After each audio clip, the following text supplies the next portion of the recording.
नमस्कार दोस्तों, study IQ में आप सभी का स्वागत है। मेरा नाम है डॉक्टर महिपाल सिंह राठौड़ और आज इस वीडियो में मैं आपके साथ चर्चा करूंगा भारत में बनने जा रही पहली लिथियम रिफाइनरी के बारे में।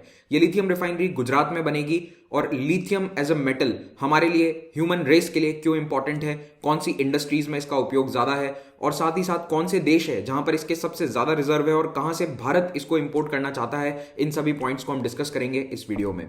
अगर आप मुझसे सोशल मीडिया पर जुड़ना चाहते हैं तो मुझे ट्विटर, फेसबुक या इंस्टाग्राम पर महिपाल राठौड़ हैंडल पर फॉलो कर सकते हैं और मेरे लेक्चर्स के पीडीएफ आप टेलीग्राम चैनल से डाउनलोड कर पाएंगे।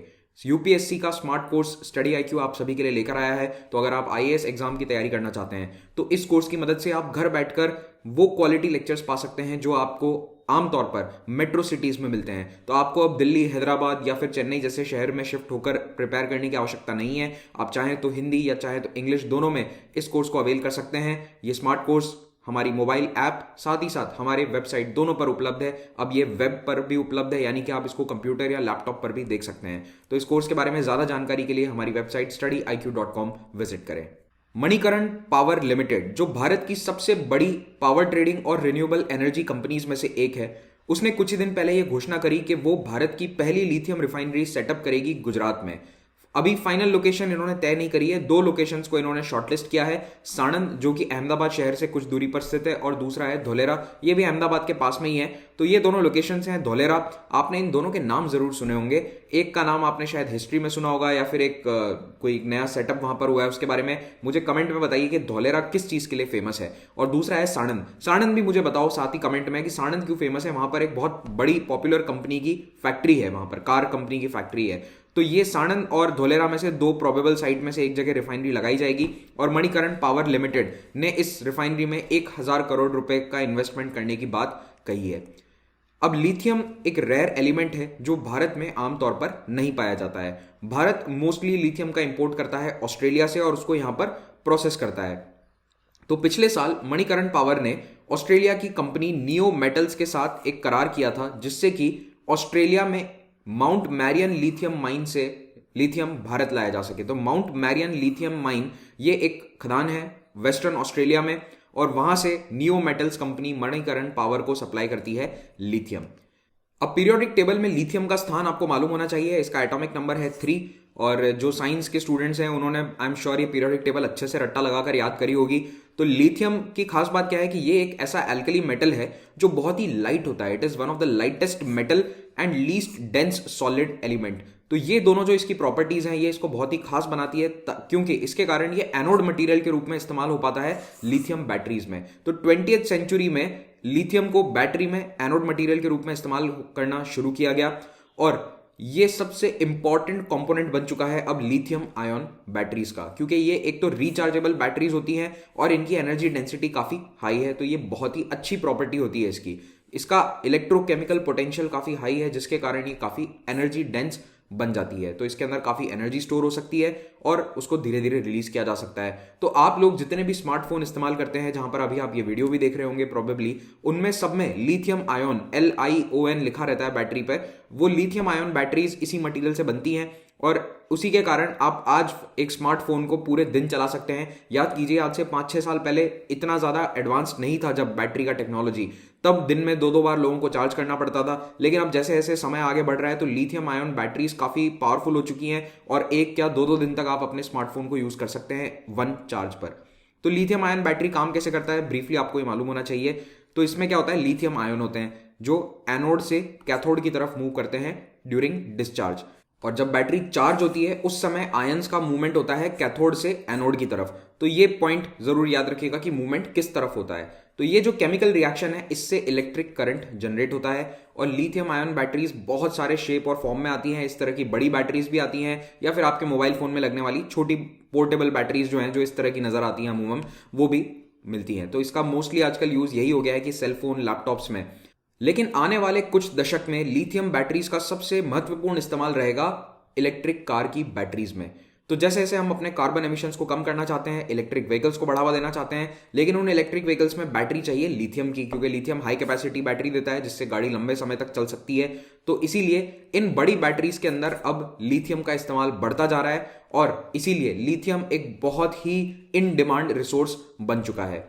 तो पेट्रोलियम व्हीकल्स जो आमतौर पर आपकी गाड़ियां होती है उनके अंदर लेड एसिड बैटरी होती है। अभी उनमें जो यूज होती है वो बैटरी लिथियम बैटरी नहीं होती, क्योंकि उसका काम क्या होता है, मोस्टली खाली लाइट चलाना, हॉर्न चलाना, इलेक्ट्रिक जो होते हैं गाड़ी के उनको चलाना है, पूरी गाड़ी को पावर नहीं करती है बैटरी। वो काम तो इंजन करता है आपका जो पेट्रोल या डीजल पर चलता है। ओके, तो लिथियम आयन बैटरीज जो हैं वो अभी इस्तेमाल नहीं हो रही हैं हमारी नॉर्मल गाड़ियों में, क्योंकि वो सेंसिटिव होती हैं ओवर हीटिंग को लेकर, और इंजन बहुत गर्म हो जाता है गाड़ी में, उसके पास में ही बैटरी होती है, तो इसीलिए अभी हम वहां पर लिथियम आयन बैटरीज का इस्तेमाल नहीं करते। वो बहुत जल्दी डिग्रेड होती है हाई टेम्परेचर्स में और एक्सप्लोड भी हो सकती है। आप लोगों को याद होगा कुछ साल पहले सैमसंग का एक फोन आया था जिसकी बैटरी ब्लास्ट हो जाया करती थी, जिसके कारण बहुत इश्यूज हुए थे। कई सारे एयरलाइन कंपनीज ने उस फोन को प्लेन पर आने से भी मना कर दिया था। मुझे याद नहीं है वो कौन सा गैलेक्सी सीरीज का फोन था, अगर आप लोगों को याद हो तो कमेंट में बताना कौन सा था, Galaxy S9, S7, I don't remember exactly. अब लिथियम आयन बैटरीज में पिछले 10 सालों में बहुत टेक्नोलॉजिकल एडवांसेस हुए हैं और इसकी कॉस्ट भी काफी कम हुई है। उदाहरण के तौर पर 2010 में एक लिथियम आयन बैटरी पैक जो एक गाड़ी को लगभग 7-8 किलोमीटर चला सकता था, उसमें 1 किलोवाट आवर की कैपेसिटी थी, उसकी कीमत पड़ती थी $1000। ये उसकी कॉस्टिंग आती थी। लेकिन अब यही बैटरी पैक इतना ही पावर का $110 में मिल जाता है। $110 उसकी कॉस्ट आती है कंपनीज को। तो ऑलमोस्ट आप देख सकते हैं 85-90% कॉस्ट में गिरावट आ चुकी है, जिसके कारण अब इलेक्ट्रिक कार्स की कीमत कम होगी और वो कॉम्पिटिटिव हो सकती हैं। आज से 10 साल पहले अगर आप एक इलेक्ट्रिक कार खरीदते तो आपके लिए इलेक्ट्रिक कार बहुत महंगी पड़ती है। इनफैक्ट बहुत कम लोग खरीदते थे, केवल हॉलीवुड सेलिब्रिटीज इलेक्ट्रिक कार्स को अफोर्ड कर पाते थे 10 साल पहले तक, या फिर बहुत ही अमीर लोग अफोर्ड कर पाते थे। अब ऐसा नहीं है। अब एक आम आदमी भी, यूएस में मिडिल क्लास लोग भी टेस्ला खरीदते हैं, और वो इसीलिए खरीद पा रहे हैं क्योंकि कीमत कार की कम हुई है because of battery prices falling. और कई फोरकास्टर्स का कहना है कि ये कीमत अगले 4-5 सालों में $110 से भी नीचे $100 तक आ जाएगी। तो जैसे जैसे बैटरी की कॉस्ट गिरती है, इलेक्ट्रिक व्हीकल्स सस्ते होते जाएंगे और वो पेट्रोल या डीजल व्हीकल्स के सामने एक वायबल ऑल्टरनेटिव के रूप में सामने आएंगे। इसका एक रीसेंट उदाहरण देता हूं। भारत में कुछ ही महीने पहले टाटा नेक्सॉन ईवी गाड़ी लॉन्च हुई है। उसकी प्राइस लगभग 16 लाख के आसपास है। ठीक है, डिपेंड करेगा कौन से शहर में, किस राज्य में खरीद रहे हो, पर अप्रोक्सीमेटली 16 लाख कीमत है। तो 16 लाख एक ऐसा प्राइस पॉइंट है जहां पर लोग एसयूवीज खरीदते हैं। तो जो गाड़ी नॉर्मली एक नेक्सॉन 10-11 लाख की गाड़ी है, वो अगर 16 लाख में इलेक्ट्रिक में मिल रही है तो लोग उसको अफोर्ड कर सकते हैं। अगर वो गाड़ी 25-30 लाख की होती तो वो बिल्कुल भी अफोर्डेबल नहीं होती, और धीरे धीरे ये कीमत और कम हो सकती है। अगर ये गैप और कम हो गया तो फिर लोग डीजल पेट्रोल गाड़ियां क्यों खरीदेंगे, they would go for electric vehicles. और बैटरी टेक्नोलॉजी में और भी कई एडवांसेस हो रहे हैं। जुलाई 2020 में एक जापानीज पायनियर ने, हिडेकी होरी इनका नाम है, इन्होंने एक ऐसी बैटरी इजाद करी है जो लिथियम आयन से भी 90% और सस्ती है और पोटेंशियली सेफर है। लेकिन अभी इसका वाइड अडॉप्शन नहीं हुआ है। जैसे जैसे होगा हम इसके बारे में आपको बताएंगे। और टेस्ला जो दुनिया की सबसे बड़ी इलेक्ट्रिक कार मेकर है, वो अब एक और नई तरीके की बैटरी पर काम कर रही है जो ज्यादा लॉन्ग लास्टिंग है, और वो इसको अपने मॉडल 3 सेडान में लॉन्च करेगी आने वाले कुछ दिनों में। टेस्ला का कहना है कि इसके कारण कॉस्ट में और कमी आ जाएगी और पेट्रोल गाड़ियों के बराबर कीमत आ सकती है। तो ये जो ट्रेंड है ये बहुत सिग्निफिकेंट है, क्योंकि जैसे जैसे world economy carbon intensive source जैसे कि कोयला या फिर पेट्रोलियम से दूर जाएगी, वैसे वैसे इलेक्ट्रिक कार्स पर निर्भरता हमारी बढ़ती जाएगी, और बैटरी इसमें सबसे बड़ा बॉटलनेक है। जैसे जैसे बैटरीज की कीमत कम होगी, इलेक्ट्रिक गाड़ियां सस्ती होती जाएंगी। इनफैक्ट टेस्ला जैसी कंपनी तो अब ये भी क्लेम कर रहे हैं कि हम जल्द ही ऐसी बैटरी लॉन्च कर देंगे जो 1 मिलियन माइल तक चल सकती है। 1 मिलियन माइल आप समझ रहे हैं, 17 लाख किलोमीटर के आसपास उस बैटरी की कैपेसिटी होगी चलने की। तो ये बहुत लंबा माइलेज है। जनरली कोई भी गाड़ी 2-3 लाख किलोमीटर से ज्यादा चलाता नहीं है। इसका मतलब ये नहीं कि एक चार्ज पर 17 लाख किलोमीटर चलेगी। इसका मतलब ये है कि उस बैटरी की लाइफ इतनी है कि वो 17 लाख किलोमीटर तक चल सकती है। ओके, तो ये एक पेट्रोल डीजल इंजन से तो बहुत ज्यादा है। मैक्सिमम पेट्रोल डीजल इंजन जो है वो आप सुनेंगे 5-6 लाख किलोमीटर से ज्यादा नहीं चलते हैं। उसके बाद अमूमन लोग गाड़ी चेंज कर ही लेते हैं। अब बैटरी का इस्तेमाल ऐसा नहीं है कि केवल इलेक्ट्रिक कार्स में हो रहा है, ये इलेक्ट्रिक पावर जनरेशन के अंदर भी एक बहुत इंपॉर्टेंट टेक्नोलॉजी है। क्योंकि देखो, जो रिन्यूएबल सोर्सेज हैं जैसे कि सोलर और विंड एनर्जी, इनमें क्या प्रॉब्लम है कि ये एक पर्टिकुलर समय पर चल पाते हैं। सोलर ग्रिड केवल धूप है तब तक काम करेगा, तब तक इलेक्ट्रिसिटी प्रोड्यूस करता है, रात को इलेक्ट्रिसिटी जनरेशन नहीं होता। विंड एनर्जी केवल तब प्रोड्यूस हो सकती है जब हवा चल रही हो तेज। लेकिन होता क्या है कि जो पावर जनरेट होता है ना, वो कुछ शॉर्ट बर्स्ट में होता है, यानी कि 4 घंटे दिन में जब तेज धूप है तब अच्छा प्रोडक्शन हो गया, लेकिन अब उस समय इतना उपयोग नहीं होगा। उपयोग तो रात में ज्यादा होगा। मान लो सर्दियों का समय है, लोग हीटर चला रहे हैं, तो फिर रात के समय उपयोग बढ़ जाएगा। तो बिजली ग्रिड में देने की जरूरत होती है रात में, जबकि प्रोडक्शन हो रहा है दिन में। इस प्रॉब्लम को सॉल्व करने के लिए हमें चाहिए अच्छी बैटरीज, और ये बैटरीज जैसे जैसे लिथियम आयन टेक्नोलॉजी सस्ती होगी तो ये सोलर और विंड एनर्जी को भी ज्यादा पैलेटेबल बना देंगी। विंड एनर्जी, सोलर एनर्जी भी ज्यादा सहूलियत के साथ इस्तेमाल किया जा सकता है। तो बैटरीज एक बहुत अच्छा सॉल्यूशन है इन रिन्यूएबल एनर्जी के कॉस्ट को भी कम करने के लिए। टेस्ला ने अगेन इसमें पायनियरिंग एफर्ट्स दिखाते हुए कुछ साल पहले ऑस्ट्रेलिया में एक बड़ा बैटरी फार्म बनाया था जो सोलर और विंड एनर्जी को स्टोर करता है और फिर 24 घंटे या फिर जब भी जरूरत होती है ग्रिड में तब वहां पर सप्लाई कर देता है। अब भारत की गवर्नमेंट ग्रीन इकोनॉमी को कैसे प्रमोट कर रही है, तो अगर आप एग्जाम्स की तैयारी कर रहे हो तो आपने इस स्कीम का नाम जरूर सुना होगा। फेम इंडिया स्कीम 2015 में लॉन्च हुई थी। फेम का फुल फॉर्म क्या है? Faster adoption and manufacturing of hybrid and electric vehicles in India. तो भारत सरकार इस स्कीम के तहत इलेक्ट्रिक व्हीकल्स को प्रमोट कर रही है और इसका मेन ऑब्जेक्टिव क्या है? जल्द से जल्द इलेक्ट्रिक और हाइब्रिड व्हीकल्स पर हम शिफ्ट कर जाएं और इसके लिए कई सारी सब्सिडीज दी जाती हैं। चार्जिंग पोर्ट्स जगह जगह लगाए जा रहे हैं। मुंबई जैसे शहरों में तो अब कई जगह चार्जिंग पोर्ट्स लग चुके हैं और इस स्कीम का सेकंड फेज लॉन्च किया गया था 1 अप्रैल 2019 से। ओके, तो ये फेज 1 फेज 2 इसके जो है इसके ऊपर एक अलग वीडियो बना हुआ है, वो आप स्टडी आई के ऊपर देखिए इस स्कीम के ऊपर डिटेल में। अभी मैं इसकी पूरी बहुत ज्यादा डिटेल में नहीं जाने वाला, केवल नाम बता रहा हूं। और इसके में कई तरह की सब्सिडीज मिलती हैं, छूट मिलती है। जैसे कि अगर आप एक इलेक्ट्रिक गाड़ी खरीदते हैं तो जो आपको आरटीओ का टैक्स देना होता है, रजिस्ट्रेशन फी देनी होती है, वो दिल्ली जैसे स्टेट्स में नहीं देनी पड़ती है। तो इस तरह की काफी छूट मिल जाती है। तो नॉर्मली अगर एक 10 लाख की गाड़ी है तो उस पर 1-1.25 लाख का तो टैक्स होता है, तो वो टैक्स आपको अब नहीं देना पड़ेगा अगर गाड़ी इलेक्ट्रिक है। और कुछ ही दिन पहले ट्रांसपोर्ट मिनिस्टर नितिन गडकरी ने यह कंफर्म किया था कि टेस्ला भारत में 2021 में आ जाएगी। इस पर स्टडी आईक्यू ने एक वीडियो भी बनाया था, सिद्धांत सर के द्वारा बनाया गया, आप उसे देखिए अगर आपको इसकी डिटेल्स जाननी है। तो अब तक आप लिथियम की इंपॉर्टेंस समझ चुके हैं, लेकिन ये दुनिया का ज्यादातर लिथियम मिलता कहाँ है ये हमें जानना जरूरी है। तो दुनिया में सबसे बड़े लिथियम के भंडार हैं चिली में। 8.6 मिलियन टन दक्षिण अमेरिका के देश चिली में लिथियम का रिजर्व है। ऑस्ट्रेलिया दूसरे नंबर पर है रिजर्व्स के मामले में 2.8 million ton, Argentina 1.7 million ton, China 1 million ton, Portugal 60,000 ton और बोलिविया जैसे देशों में भी काफी रिजर्व्स हैं, लेकिन उसकी क्वालिटी इतनी अच्छी नहीं है क्योंकि वहां से एक्सट्रैक्ट नहीं कर पाते। देखो लिथियम जो है वो कई फॉर्म्स में मिलता है, तो कई जगह वो आसानी से एक्सट्रैक्ट किया जा सकता है, it is very easily extractable. कहीं कहीं पर उसका जो फॉर्म है वो ऐसा होगा कि उसको काफी रिफाइन करना पड़ता है, तो ये मेन प्रॉब्लम आती है। तो हालांकि चिली के पास रिजर्व ज्यादा है, लेकिन अगर आप प्रोडक्शन देखेंगे तो ऑस्ट्रेलिया नंबर 1 पर है। 2014 से लेकर 2019 के बीच में ऑस्ट्रेलिया दुनिया में अग्रणी था लिथियम प्रोडक्शन के मामले में। तो रिजर्व चाहे चिली के पास ज्यादा हो, लेकिन चिली ऑस्ट्रेलिया से ऑलमोस्ट आधे लेवल पर है और दूसरे देश जैसे कि चाइना, अर्जेंटीना, जिम्बाब्वे ये सब आते हैं लाइन में। मेनली चाइना का इस बिजनेस पर एकाधिकार है क्योंकि चाइना के पास रिजर्व भी है, चाइना के पास इसके लिए रिफाइनरीज भी हैं, चाइना के पास प्रोडक्शन कैपेसिटी भी है। तो रिजर्व और प्रोडक्शन कैपेसिटी दोनों होना बहुत जरूरी है। तो चाइना इस मामले में थोड़ा सा लकी है कि उसके पास दोनों है। अब ऑस्ट्रेलिया जैसे देश में रिजर्व तो बहुत हैं, लेकिन उनको कोई इसका यूज ही नहीं है, उनको इतनी आवश्यकता ही नहीं है इतनी सारी बैटरीज बनाने की, पॉपुलेशन ही कम है वहां की, तो क्या करेंगे वो इतने रिजर्व का। जैसे सेम यूरेनियम में है कि ऑस्ट्रेलिया में यूरेनियम के अथाह भंडार है, लेकिन उनको न्यूक्लियर एनर्जी बनाने की आवश्यकता ही नहीं है क्योंकि उनकी उतनी आबादी नहीं है। तो ऑस्ट्रेलिया इस मामले में काफी लकी रह जाता है। अब अगर आप देखेंगे रिजर्व्स में तो चिली है, अर्जेंटीना है, ऑस्ट्रेलिया है, इन देशों से हम इंपोर्ट कर सकते हैं, यानी भारत इंपोर्ट कर सकता है क्योंकि भारत में कुछ छुटपुट रिजर्व्स हैं। जैसे पिछले साल कर्नाटका में मांड्या में मिले थे 14,000 टन के आसपास रिजर्व्स हैं, लेकिन अभी वो बहुत कम क्वांटिटी में है। यहां पर आप देखो मिलियंस ऑफ टन्स हैं और भारत में अभी कुछ 1000 टन्स में इसके रिजर्व मिल रहे हैं। तो अभी हम मोस्टली इंपोर्ट करते हैं और इंपोर्ट करने के लिए हम निर्भर करते हैं ऑस्ट्रेलिया पर। तो नियो मेटल्स जो कंपनी है जैसे वो सप्लाई करती है, और माउंट मैरियन माइन का नाम आप याद रख सकें तो रख लीजिएगा, अगर पूछा जाता है तो ये लिथियम की माइन है। तो यहां से बैटरी ग्रेड मटेरियल आता है इलेक्ट्रिक कार्स के लिए। तो लिथियम जो यहां से निकलता है वो काफी अच्छी क्वालिटी का है।